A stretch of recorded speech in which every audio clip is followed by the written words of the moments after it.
पण महाराज, क्षत्रियत्वाचं पालन करायचं असेल तर आम्हाला हिंसा करावी लागेल. एकीकडे आपण म्हणता लोकांवर दया दाखवा, श्री हरीची करुणा अंतःकरणात बाळगा. मग महाराज, तलवार न उपसता आम्ही क्षात्र धर्माचे पालन करावे कसे? दया तोची भाव भूतांचे पालन आणिक निर्दालन कंटकांचे.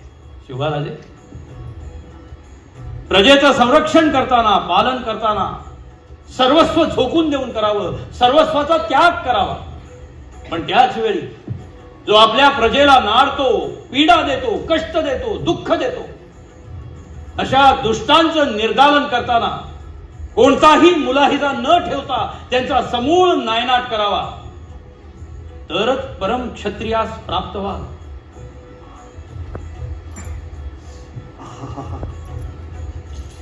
महाराज, आज आपण केलेल्या उपदेशानं आम्हाला आमच्या खऱ्या कर्तव्याची जाणीव झाली. पांडुरंग पांडुरंग पांडुरंग पांडुरंग पांडुरंग पांडुरंग पांडुरंग पांडुरंग पांडुरंग पांडुरंग.